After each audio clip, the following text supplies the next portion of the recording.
What's up? I didn't think she'd like a hefty boy with glasses who's into llamas and sleeps with a blanket.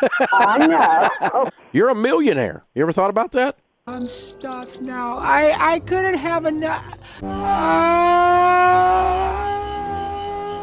I know. Let me ask you, do you mind if I ask you a question? Yes. Are you going to finish that croissant? Knock yourself out. I know. You are something else. Thank you for taking time to call in.